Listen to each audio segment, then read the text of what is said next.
मुझे गिटार बजाना नहीं आता। दोस्तों, अगर आप भी ऐसे ही बोलते हैं मुझे गिटार बजाना नहीं आता, तो आज के बाद ये बोलने की ज़रूरत नहीं, क्योंकि आज से आप बोलेंगे मुझे भी गिटार आता है, क्योंकि म्यूज़िक विद सुभाष चैनल लेकर आया है अब हारमोनियम के साथ गिटार ट्यूटोरियल्स भी। तो देखते रहिए ये वीडियो। नमस्कार दोस्तों, ये वीडियो ज़रूर देखिएगा। आज मैं आपको गिटार के बारे में इंट्रोडक्शन देने वाला हूँ और बहुत ही कुछ रोचक जानकारियाँ भी दूंगा मैं गिटार से रिलेटेड, तो वीडियो में बने रहिएगा। Music with Subhash. नमस्कार दोस्तों, मैं सुभाष चंद्र आर्य आपका स्वागत करता हूं मेरे music channel music with Subhash में। तो दोस्तों, आज हम जानकारी दे रहे हैं आपको अक्वास्टिक गिटार के बारे में। ठीक है, गिटार एक ऐसा इंस्ट्रूमेंट है जो कि युवाओं की खासकर बहुत पसंद रहता है। चाहे हीरोगिरी करनी हो या म्यूज़िक वैसे भी सीखना हो, तो गिटार बहुत ही ज़्यादा फेमस इंस्ट्रूमेंट है। अगर हम म्यूज़िकल इंस्ट्रूमेंट की बात करें तो इस फील्ड में मेरे पास भी इंक्वायरीज़ आती हैं। अगर 10 में से जो इंक्वायरीज़ आती हैं उसमें से मोर देन मतलब 6 से 7 लोग गिटार ही सीखना चाहते हैं। मोस्टली जो इंस्ट्रूमेंट्स होते हैं ना, 2 तरह के म्यूज़िकल इंस्ट्रूमेंट होते हैं। एक होते हैं लीड सेक्शन के। लीड सेक्शन मतलब जिसमें सरगम बजती है, सा रे गा मा पा धा नि सा। तो ऐसे इंस्ट्रूमेंट्स होते हैं जैसे कि हारमोनियम है, वो लीड इंस्ट्रूमेंट में आता है। सितार है, लीड इंस्ट्रूमेंट में आता है, उसमें गाना बज के दिख सकता है आपको। ठीक है, और दूसरे इंस्ट्रूमेंट्स रहते हैं। कौन से रहते हैं? दूसरे इंस्ट्रूमेंट रहते हैं रिदम सेक्शन, है ना, यानी कि गाने के साथ जब हम ताल बजाते हैं, जो वो जैसे तबला हो गया, है ना, कॉन्गो हो गया, ड्रम्स हो गया, ऑक्टा पैड हो गया, ये सब क्या है, रिदम सेक्शन के। तो मोस्टली इंस्ट्रूमेंट या तो लीड सेक्शन में जाता है या रिदम सेक्शन में जाता है, लेकिन इकलौता ये ऐसा इंस्ट्रूमेंट है, बाकी कोई होगा तो फ़िलहाल मुझे ध्यान नहीं आ रहा, लेकिन जहाँ तक मेरी नॉलेज है ये इकलौता ऐसा इंस्ट्रूमेंट है जो कि दोनों सेक्शन के अंदर चला जाता है। दोनों सेक्शन अंदर यानी कि इसमें लीड भी बजा सकते हैं, है ना, यानी कि गाना बजा सकते हैं आप, टंग टंग टंग टंग टंग टंग टंग टंग टंग टंग, है ना, गाना भी बजेगा। और इसमें आप रिदम भी बजा सकते हैं। ठीक है, रिदम जैसे फॉर एग्जाम्पल गाना बज रहा है, तुझे देखा तो ये ताक ताक ताक झिंग चिकाक झिंग झिंग चिकाक, जैसे तबला या ढोलक बज रही है मान लो इसमें। ठीक है ना, जैसे हारमोनियम बजाएंगे तो उसमें आप रिदम नहीं बजा सकते, लेकिन इस इंस्ट्रूमेंट में आप लीडिंग भी कर सकते हैं और रिदम भी बजा सकते हैं। रिदम कैसे बजेगी इसमें? जैसे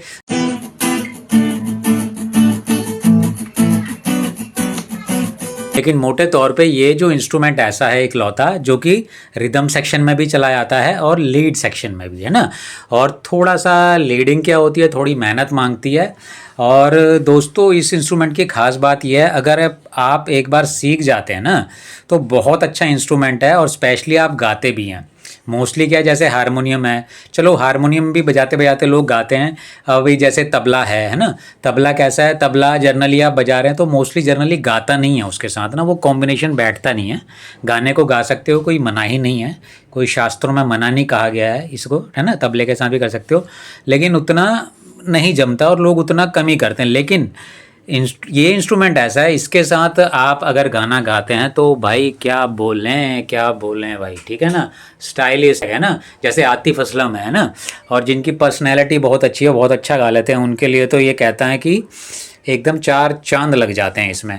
और ये इंस्ट्रूमेंट जो बजाता है वो अपने आप को एक हीरो महसूस करता है, और इसलिए यूथ जो होते हैं जनरली इसको सीखना पसंद करते हैं। एक बात मैं बता देता हूं दोस्तों, अगर मेरे पास 100 बच्चे सीखने आते हैं तो उसमें से जो परसेंटेज होता है, जो कि ठीक ठाक आगे जाके केवल 2 बच्चे ही बजा पाते हैं, क्योंकि ये बहुत टफ इंस्ट्रूमेंट भी है। टफ इस वजह से है क्योंकि कई तरफ इसमें ध्यान होता है, लेफ्ट हैंड राइट हैंड दोनों का कोऑर्डिनेशन चाहिए होता है, और थोड़ा सा टफ इंस्ट्रूमेंट है। लेकिन स्टार्टिंग में आपने मेहनत कर ली इसमें ना, तो दोस्तों इससे बढ़िया इंस्ट्रूमेंट आपको कोई भी नहीं लगेगा। मेरे पास मोस्टली इंक्वायरीज जो आती थी जब मैं सीखा करता था, मैं बात बता रहा हूँ आपको, 2000 मतलब 98 से सीखना शुरू किया, और 2003 से 2000 से ही मैं क्लासेस देने लग गया था, क्योंकि मैंने बहुत जल्दी जल्दी अच्छी ईमानदारी से मेहनत करी थी।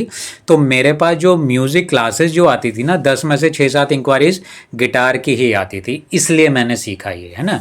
लेकिन हमेशा ये रहा कि यार एक प्रोफेशनल लेवल पे स्टेज पे भी हल्का फुल्का बजाया, लेकिन उतना अच्छा गिटार नहीं बजाया मैंने। हाँ, लेकिन ये है, अब मेरे पास फुर्सत है अच्छे से, अभी काम वगैरह सेटल्ड है अपना, तो अब क्या मैं साथ के साथ सिखाने के साथ साथ मैं भी प्रैक्टिस करूँगा। और एक चीज़ और मैं बता रहा हूँ, इस चैनल के ऊपर में आके ये दुनिया का मुझे लगता है हालांकि मैं ये क्लेम करना लेकिन मेरे हिसाब से दुनिया का बहुत ही अलग चैनल होगा मेरा। क्यों? क्योंकि मैं यहाँ सिर्फ सिखाऊंगा नहीं, मैं यहाँ पे रियाज़ कराऊंगा। मोस्टली गुरु लोग क्या होते हैं, वो केवल म्यूज़िक इंस्ट्रूमेंट सिखाते हैं और वो स्टूडेंट के ऊपर रियाज़ छोड़ देते हैं। लेकिन मैं दोस्तों इकलौता ऐसा गुरु हूँ, मैं कहता हूँ भाई जो मेरे सामने रियाज़ कर रहा है ना, तो एक्चुअल में वो ही रियाज़ है। ठीक है, तो मैं अपने सामने ही कराऊंगा। और एक जल्दी मैं ऐसा स्कूल भी खोलूंगा मैं, जहाँ पे समय दे सकते हैं वो लोग, तो वहाँ पे पक्का कलाकार बनेंगे ही बनेंगे। इवन आप मेरे से सीखते हैं तो इतनी गारंटी मैं दे रहा हूँ मैं कि आप क्या करेंगे मेरे साथ, या तो मैं आपको इंस्ट्रूमेंट सिखा कर ही मानूंगा या आप मेरे से नहीं सीखेंगे, दो ही बातें होंगे।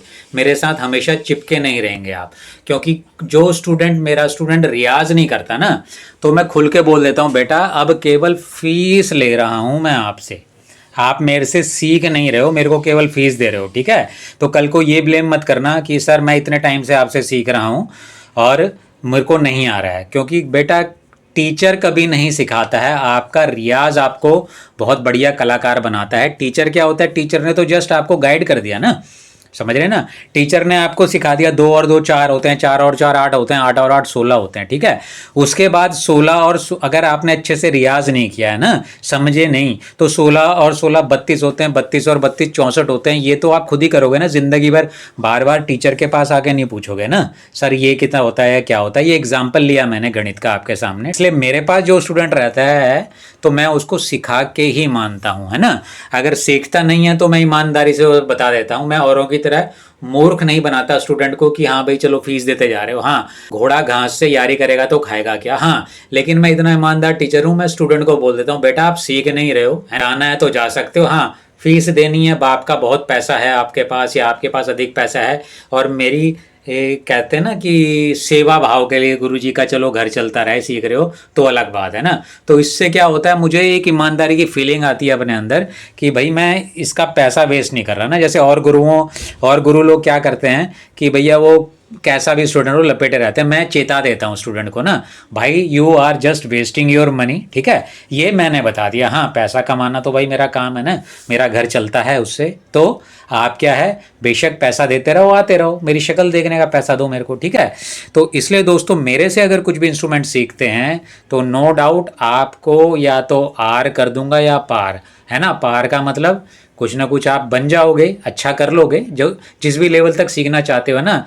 नहीं तो आर चलो भैया निकल ले तू, या फिर मेरे को पैसा देता रहा करके ना। तो मतलब ईमानदारी से सिखाता हूँ। तो एक बेसिक ये इंट्रोडक्टरी वीडियो है मेरा गिटार के बारे में। ठीक है, तो गिटार हम देखते हैं दोस्तों। ये जो गिटार की है ना, ये हैं ट्यूनिंग कीज़ हैं। ठीक है, ये जो हिस्सा है गिटार का ये कहलाता है हेड।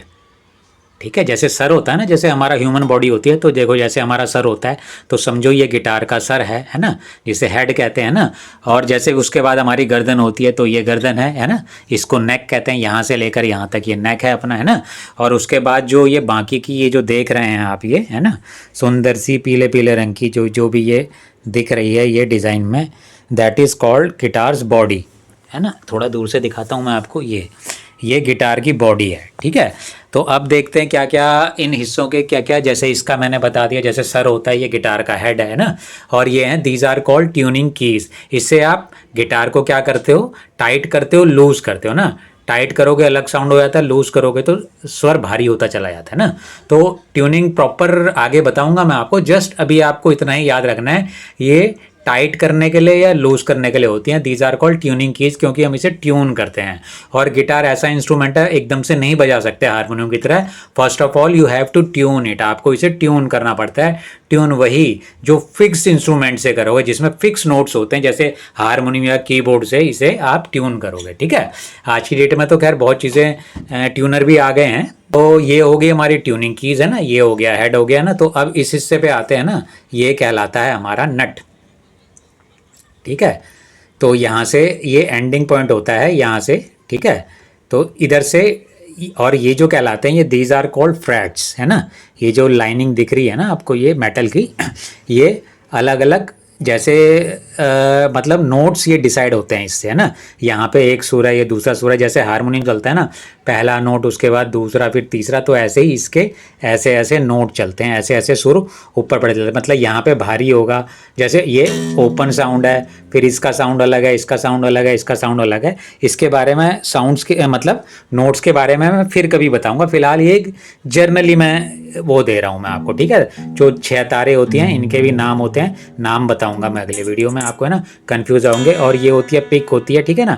इससे क्या होती है, हम स्ट्रोक करते हैं, है ना, और फिंगर से इसको बजाते हैं। एक हाथ से मोबाइल पकड़ा है तो मैं थंब से ही पकड़ रहा हूँ, है ना, तो ऐसे स्ट्रोक करके, और इकट्ठे ही होते हैं, साइमल्टेनियसली चलते हैं। अभी शायद बता नहीं पाऊंगा मैं आपको। तो इस तरीके से गिटार बजता है। ये पिक या प्लेक्ट्रम कहते हैं इसको, है ना। ये मैंने लगा दिया यहाँ पे, ठीक है। ये फ्रेट्स होते हैं, पहला फ्रेट है, ये दूसरा है, ये तीसरा है, ये चौथा है, ये पांचवा है, छठा है, सातवां, आठवां, 9, 10, 11, 12, 13, 14, 15, 16, 17, 18, है ना। ये एवरेज 18 के करीब इसमें फ्रेट्स हैं। ये अलग अलग मिलते हैं और डिपेंड करता है, छोटा साइज़ है तो उसमें अलग होता है, ठीक है। तो ये अपना ये नेक हो गई इसकी, है ना। फ्रेट्स के बारे में मैंने बता ही दिया आपको, है ना।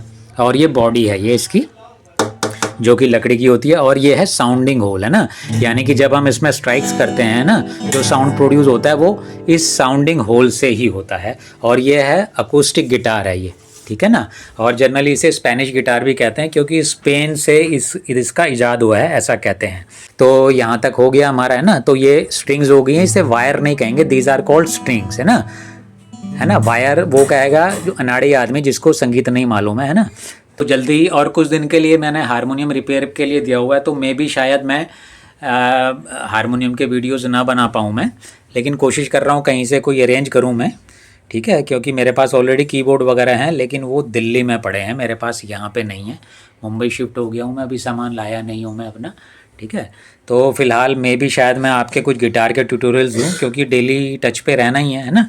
तो कुछ ना कुछ वीडियोस तो लाता रहूँगा मैं, मे भी गिटार करेंगे। तो ये बेसिक गिटार का मेरे स्टूडेंट्स को जो मेरे चैनल पे हैं, तो ये गिटार एक बेसिक इंट्रोडक्टरी वीडियो था। तो दोस्तों मिलते हैं अगले वीडियो में। जय श्री राम, जय हिंद। Music with Subhash.